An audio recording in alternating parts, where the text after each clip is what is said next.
الأمريكية ماري كولفين، وهذا هو الصحفي الفرنسي.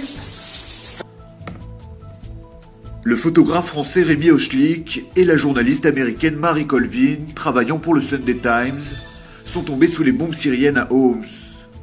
Dans cette ville symbole de l'opposition contre le régime de Bachar el-Assad, les deux reporters ont été fauchés par une roquette au moment où ils tentaient de s'extirper d'une attaque. D'après des témoins sur place, les deux journalistes auraient été sciemment visés par les forces syriennes alors qu'ils se trouvaient dans un centre de presse tenu par l'opposition.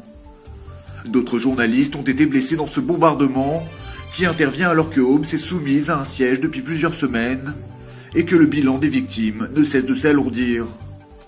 Suite à la mort d'un de ces journalistes, la France a de nouveau appelé la Syrie à autoriser l'ouverture de couloirs humanitaires. Nouvel échec des négociations avec l'Iran. Mercredi, l'Agence internationale de l'énergie atomique a regretté l'absence d'un accord suite à des discussions concernant le programme nucléaire poursuivi par Téhéran. Un programme à visée militaire, comme le suspectent les Occidentaux, ou strictement civil, comme l'affirment les responsables iraniens. Dans un communiqué diffusé dans la nuit de mardi à mercredi, l'AIEA a également relevé le refus de Téhéran d'accorder à une mission onusienne l'accès au site nucléaire de Parchin, situé dans une base militaire. Dans son communiqué, l'AIEA ne donne pas d'indication sur les suites qu'elle entend donner à cet échec, dont débattra d'ailleurs son conseil des gouverneurs le 5 mars prochain. Ce nouvel échec risque en tout cas de compliquer un peu plus les relations déjà tendues entre l'Iran et la communauté internationale. L'ambassadeur d'Israël à l'ONU, Ron Prozor, a adressé une sérieuse mise en garde au Conseil de sécurité contre l'infiltration croissante du Hezbollah en Afrique de l'Ouest. Selon lui, cette région serait devenue une nouvelle base arrière de l'organisation chiite, un lieu par lequel passent ses activités criminelles, telles que le trafic d'armes, de drogue et le blanchiment d'argent.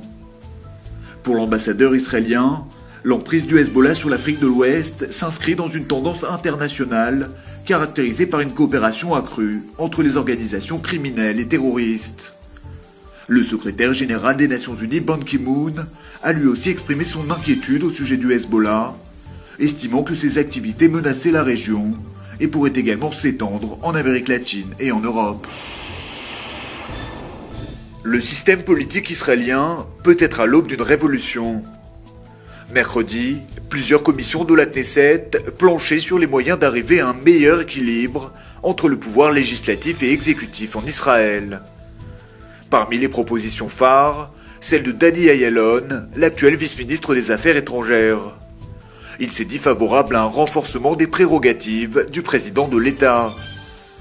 Danny Ayalon dit vouloir s'inspirer du système politique américain, reprenant une idée défendue de longue date par le parti nationaliste Israël Beitenu. En séance plénière, Reuven Rivlin, le président de la Knesset, s'est néanmoins vivement opposé à un tel changement de gouvernance. La municipalité de Jérusalem vient d'autoriser la construction d'un grand parc archéologique à Silwan, un quartier arabe situé à l'est de la ville sainte. Le projet à vocation biblique prévoit la construction d'un complexe touristique de 5000 m², comportant notamment des salles d'exposition de vestiges archéologiques, des salles de conférences et un magasin de souvenirs. Ce parc archéologique doit être aménagé pour accueillir plus d'1,5 million de visiteurs par an. Problème de taille, ce projet lancé par l'organisation nationaliste Elad se trouve sur des terres appartenant à des Palestiniens. Plusieurs familles attendent d'ailleurs toujours d'être relogées.